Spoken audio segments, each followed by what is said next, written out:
Hi everyone, my name is Paige Vichiola-Silva and I'm the Water Quality Manager at the Farmington River Watershed Association. We're a small nonprofit located in Connecticut, and we serve the Farmington River Watershed, which is approximately 609 square miles, primarily in Connecticut, but also in Massachusetts. And we have been monitoring salt, or more specifically chloride, since 2021. We started off by using the Isaac Walton League of America's Salt Watch kits, which are just chloride tabs. And we were going out 8 times a year at several different locations.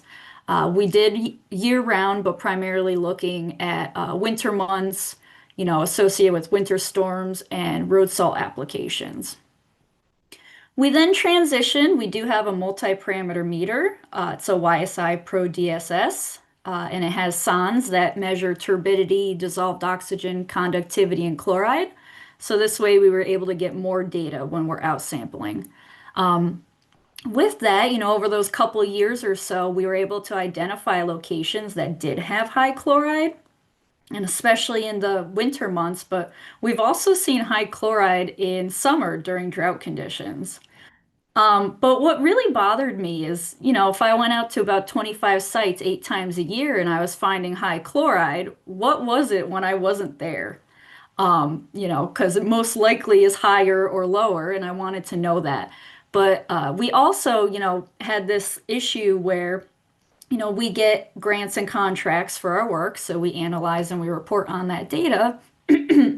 But trying to compare this data to the EPA or our state agency, Connecticut Deep, criteria for chloride affecting aquatic life, eight points in a year was not enough because they state that an average of 230 milligrams per liter for 4 days is a chronic condition for aquatic life, and similarly 860 for 1 hour is an acute condition for aquatic life.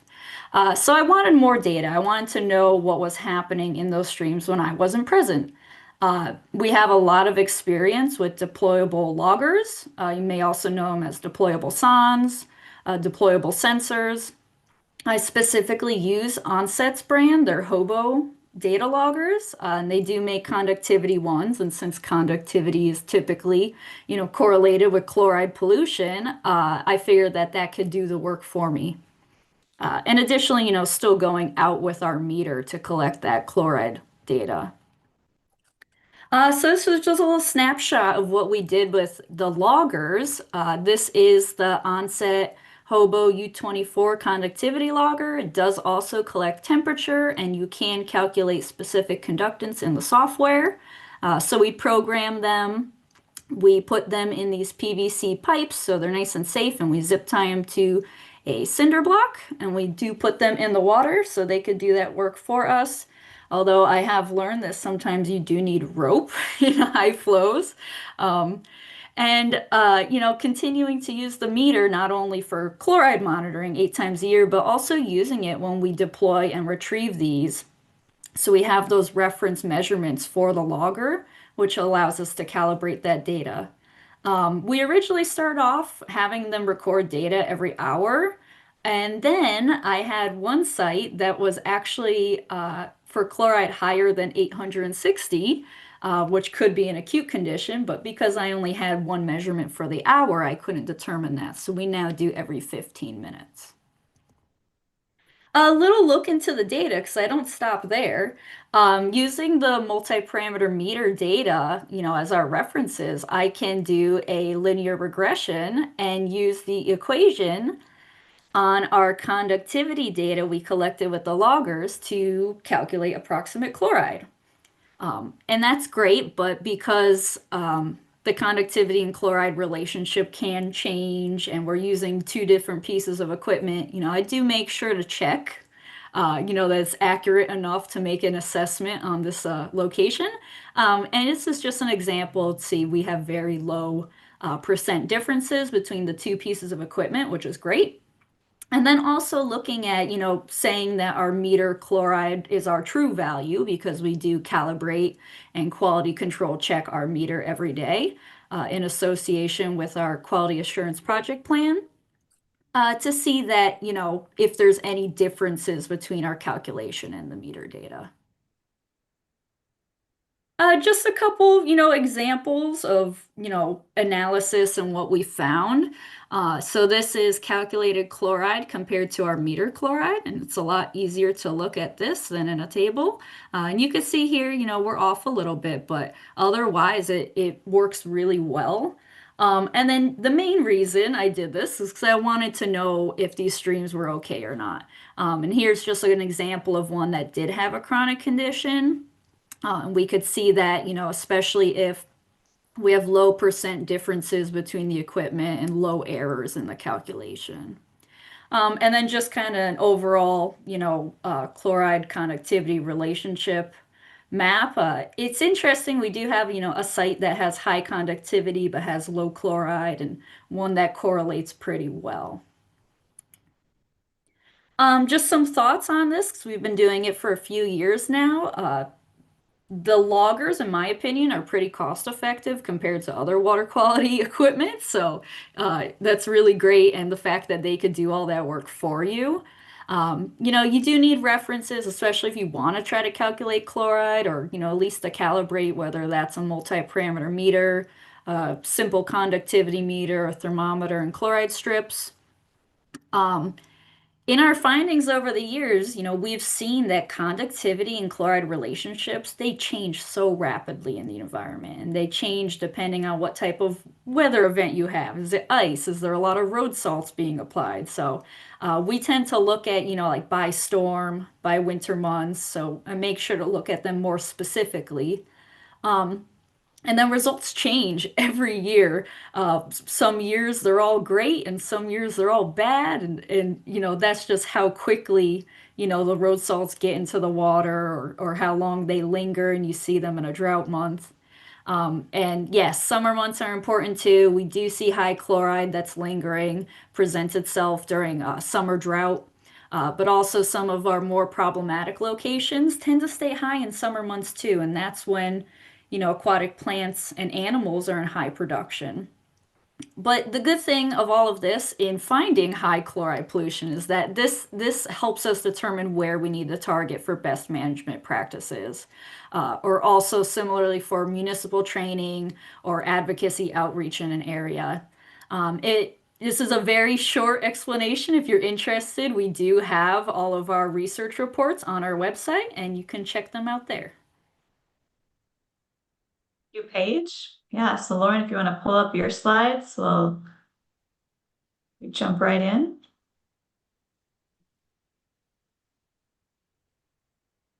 Yes, I just realized I should unmute myself.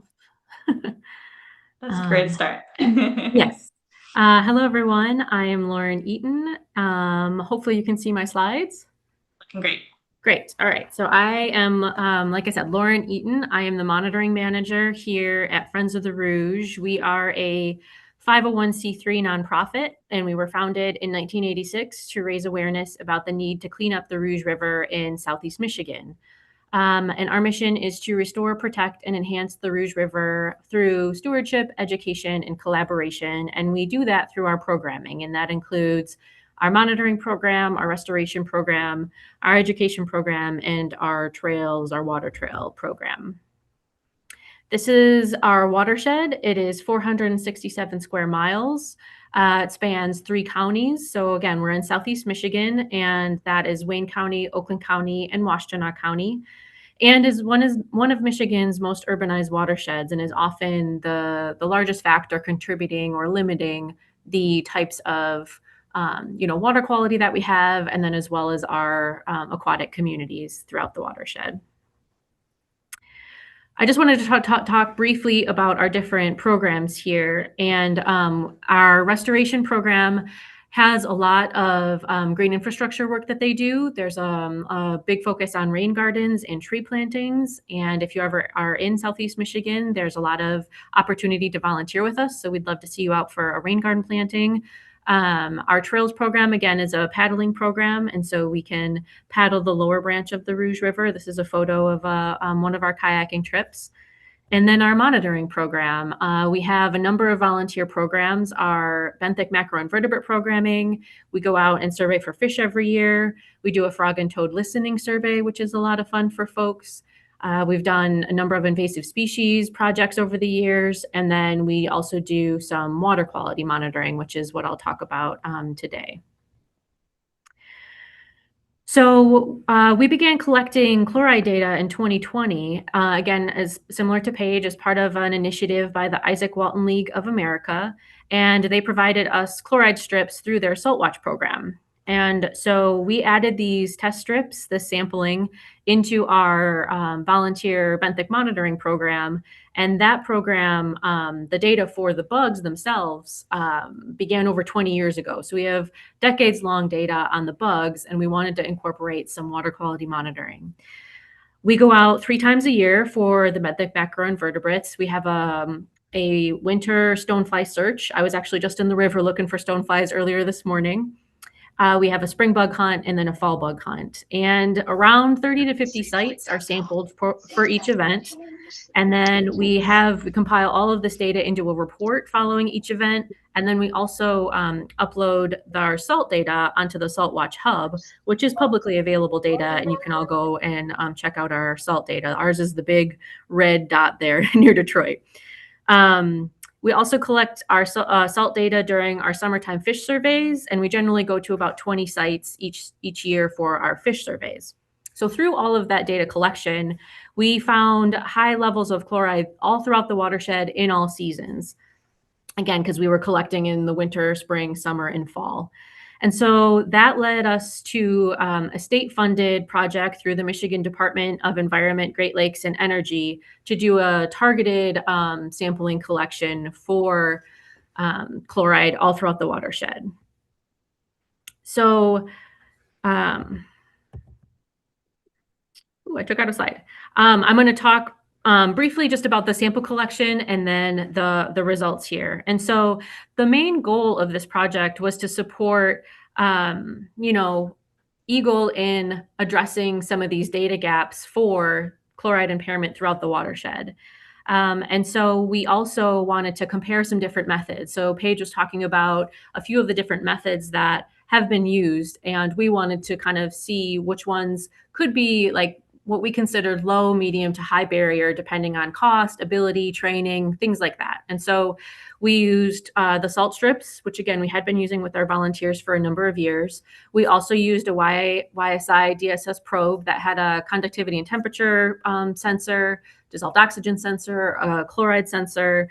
And then our last method was the Eagle approved method for for sampling, which is a water grab sent to an approved laboratory. So we went out at 39 sites throughout the watershed, and we collected samples 4 times per site. And we found that, and then we went out from January to July because we needed 2 wet events and 2 dry events per site.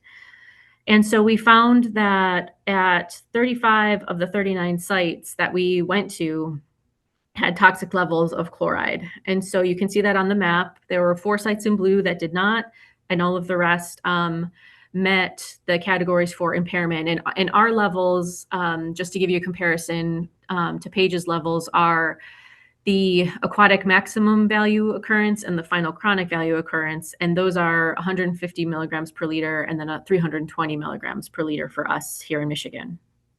So we shared the data with our state environmental agency, as well as a number of other partners and stakeholders. And you can see that the only 4 sites that did not have toxic levels were those in the headwaters or where the streams begin. And those are the levels in our watershed, or the areas in our watershed that still have some green space, less developed areas. So it's really important for us to try to conserve and protect those areas in the watershed that are still a little bit less developed.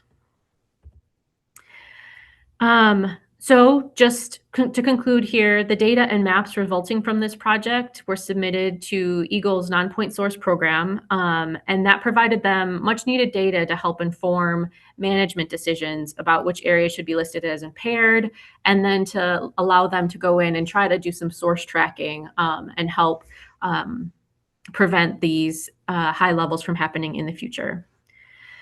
And then again, something that was very exciting for us is that we found that compared to, again, the state approved method, which is the water grab sent to a laboratory for analysis, that the salt strips were very reliable and accurate. So there was almost a one-to-one relationship between the results from the salt strips and the results from the laboratory improved method. So we are really hoping that this project could be used as a model for community science data collection that could be used by other watershed organization groups to help guide management action. So they can be a really nice kind of screening method for chloride, and they're very effective.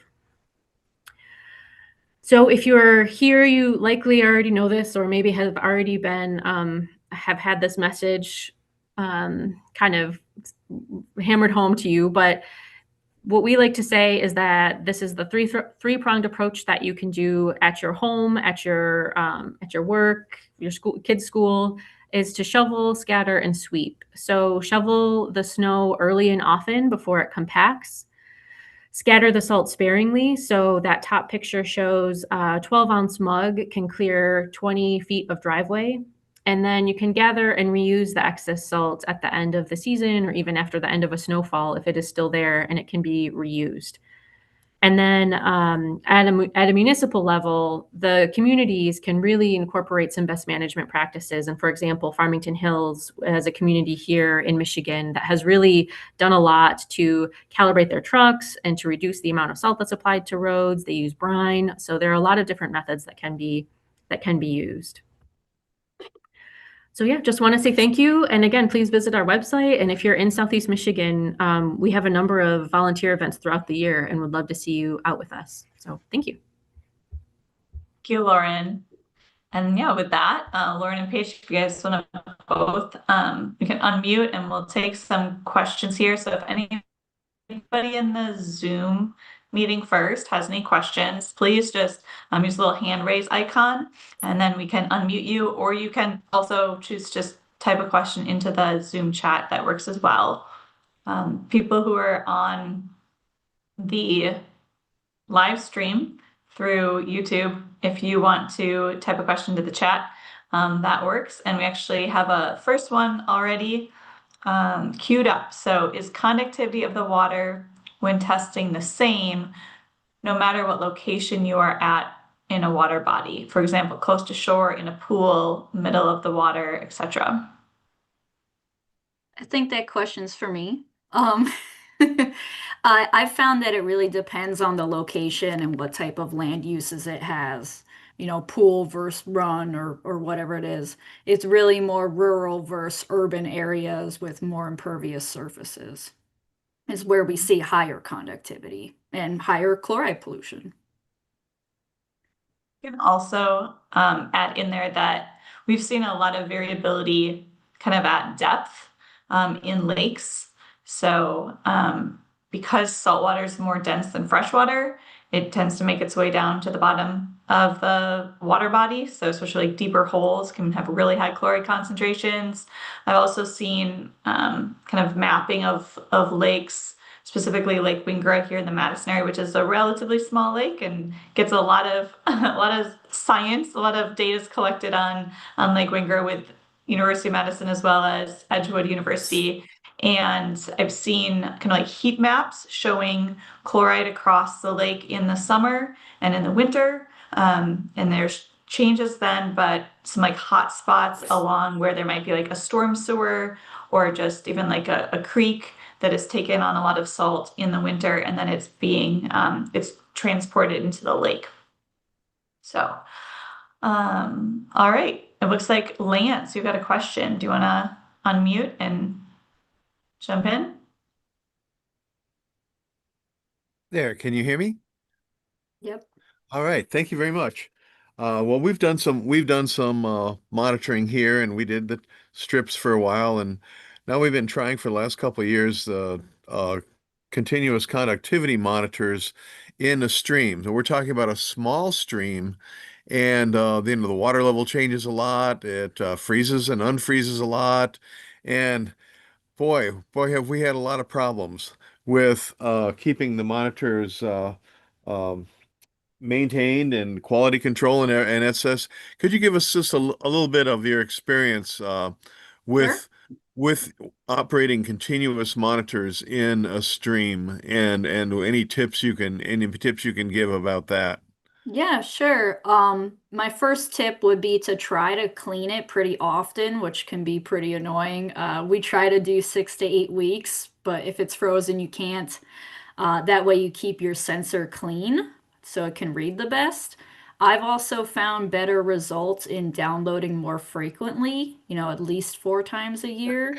That way your data sets are smaller for calibration through the software. And like I said, I do use cables and ropes. That tends to help, making sure it's in a nice deep pool. It's not drying out because I have had that issue and I have had issues of them washing away and then you're getting air conductivity measurements. But really it's trying to keep that sensor clear and clean. And then also downloading a little more frequently. I don't know how often you are doing that, but I try 4 times a year. That way we're kind of broken the data set up by season. And could you give a little bit more about how you are securing them, and making sure that they're held in place? And if Mhm. also, have you had any problems with people messing with them? That's been a problem with us too, quite a bit. Really? I have not had that problem with people messing with them, thankfully. But I You have do my signage? best to hide them. I even hide the Okay. rope, deep pools, rock piles. I use single cell cinder blocks. They can't be on metal because metal's conductive. And you do want to make sure that they're facing vertically. That way, nothing's getting trapped on that sensor. I think we're gonna move on to another question here. Looks like we have a fifth grade teacher who's interested in doing some testing with her students or his students. Um, and the question is, would it make sense to do testing in the spring? I would say yes. We have gone out all seasons and have found high levels all throughout the year. There are different opportunities for different seasons that you're working in. So the spring, you could talk about, if there's been recent snowmelt, like if things are warming up and there's snowmelt and/or there's been some rain lately, you could talk about how the things that are applied on the land are running off or can run off into the water. And so you could talk about where the salt is coming from and potentially connect that with again some of like the non-point source pollution or the rain snow melt that is coming out of the off the land. And then if you did have a chance in the wintertime, then that could be an opportunity to talk about the road salt and what's being applied on the roads and then the levels that you might be finding in the river. But it is tricky to get out. Depending on where you are. Here it's been very cold and very snowy in Michigan, so difficult to get out in the wintertime. But I would think spring would be a good time. And I'm gonna just put into the chat a link to the creek that Lance was talking about, Starkweather Creek in Madison, where they were first salts and also turned in for students, science students, and that's based on a study in Milwaukee, but looks at what's happening with the salt and what's happening with the organisms, what organisms are still living in those streams. We've got Let's see here, a question from, I think, Brian. Do you want to unmute, Brian? Yeah, can you hear me? Yes. Yes. Good to go. Hey, Allison, Lauren, and Paige, thanks for your time today. I actually work for Farmington Hills, Michigan. I was kind of curious to see what kind of monitoring was going on. We got the Rouge that runs through our city big time. I guess this is a selfish question for Lauren. Would you be willing to come out and talk to our folks about just the effects on water, whether that be our maintenance team or our parks and golf folks, whoever utilizes de-icers in the winter. It might be good to hear from somebody else's perspective besides Brian, blah, blah, blah, blah, blah, all the Yeah, time about smart salting and calibration and all that stuff. absolutely. Yeah, Brian. And were you on last year's winter salt watch? Was that you? I believe, I Yep. believe so. So I've yeah, worked with Allison a few times. Yeah. yeah. I watched your webinar, and for a lot of the other like municipalities, people that I know that, because we work through a lot of different communities, and I always highlight Farmington Hills and the work that you've done to incorporate those best management practices. So yeah, I'd be happy to talk to you, and then have some folks in Northville that are interested in learning more about what you did specifically for your calibration. So would love to connect with you offline. Okay. Can you send me your email through the chat or something like that? And Yes, I'll put it in the chat right now. I'll send you an email. Thank you so much. Thanks everybody for everything you do. Thanks, Brian. Thank you, Brian. All right, so we've got, I think, just a comment here from Pat. When sampling, it's also important to know where you are sampling with respect to the local wastewater treatment plant or lagoons and their discharges. Definitely. All right, Ashley wants to expand on Lance's questions. What specific problems have you had with your chloride sensor on the YSI Pro DSS? I've had troubles with ours despite following their written guides about cleaning the sensor, calibration, shelf life, upkeep, storage, etc. I know it's an ISE. They're much more prone to having issues. If you've experienced any, what were they specifically? How have you overcome these? Lauren, you also have a YSI Proteus? So we both do. Okay. Yeah, I agree. It is a bit finicky. Um, just making sure that, it does have an expiration date, that your solutions are not expired. And something that I've learned, especially with that specific sonde on that specific model, is that in calibration, it can seem like it's not behaving, but you're really just being a bit too picky. If your line is solid, your line is solid for calibration, is what I've learned. Yeah, and I unfortunately, I don't think I've worked with that specific probe as long as you have, Paige, but our project, we at the end of this project, yeah, we recommended not using the chloride probe because we had such trouble with it. So we had a lot of trouble with calibration, the levels and numbers would never settle, and then also in the field, the numbers and levels would never settle. And so there was a lot of back and forth with customer service, and we ended up getting a new sensor and still had the same issues. And so yeah, it was really frustrating. And of all of the different methods, we were most excited about that because we're like, it's a chloride specific probe. This is going to be great. And ended up that was for us the least reliable one and most frustrating to use. So unfortunately, yeah, those ISE probes I think are just a little bit more finicky. And for us in Southeast Michigan, it wasn't a great method for us to use. So we recommended either conductivity with the caveat that there are some, variables and things that you'd have to think about with a conductivity sensor, or for us, the salt strips were really effective and really reliable. I just like to add, at least for myself, it does not drift at all when I'm in the Okay. field. It's Yeah. only during calibration. But Ashley, if you would like to reach out, I'm happy to talk to you more. All right, thank you. All right, looks like we're back to the Master Naturalist group. And you're muted right now. So I posted earlier the question. This is our first year. This past with all the tributaries are frozen right now where we are here in Delaware. But we did do collections throughout the week this week, and this is our first time doing this for Salt Week, and we just noticed that we did have some readings where the chloride strip readings were, fairly low. Let's say in the 125 area or so. But when we did the calibrations, they were higher than some of the other tributaries. They're like 679. So I didn't understand what might contribute to that. We tested it twice, so we're pretty confident in our readings. And when you see something like fluoride levels that are reading low, what might cause connectivity to still be high? Yeah, so that can be from sediments, metals in sediments like clay and things like that. It could also be from nutrients. There's several reasons why your conductivity could be high. How high is the conductivity? The highest we had was 679. Okay, in my opinion, that's not too crazy. Okay. I've seen way higher. We had a But yeah, range from it really depends on 279. the land use, what's in the stream. We have a location that tends to have high conductivity, but it also has brownstone, so that could be contributing, the type of geology it has. So Okay. yeah, Thank you. yep.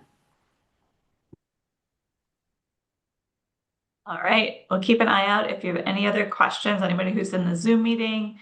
Again, you can use the hand raise icon or type something to the chat. And if anybody on the YouTube live stream has a question, please do type that into the chat. Give people in the live stream just a second.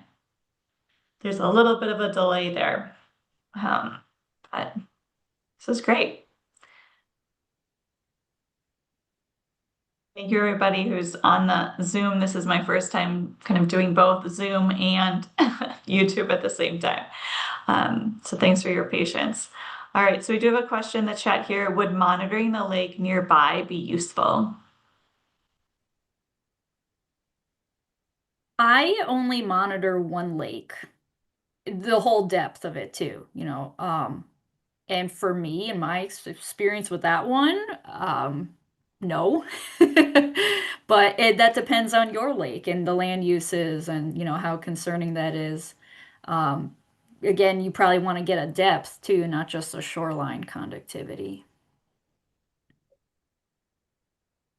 Yeah, I'd say, I mean, if the lake matters to people Yeah. and data on the lake is what's going to impact, actions in your watershed, then go for it. Get started at least.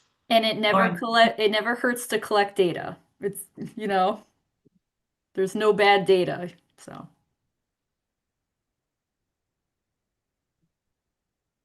we have an additional question from Ashley in the chat. Okay, thank you. Any idea how naturally high conductive streams can impact the chloride versus conductivity relationship? I had the idea of doing a standard curve too, but was worried about Wisconsin's naturally conductive streams. I've found that doesn't, if you're thinking of a relationship in terms of like what I'm doing, trying to calculate, then no, it doesn't matter, if conductivity is high, as long as that relationship makes some type of sense. I've had streams where both are very low and then you can't really determine any calculations from that, but I've definitely seen people use in kind of southeastern Wisconsin, as well as like south central Wisconsin, use conductivity chloride calibration curves. yeah. Has it been a problem?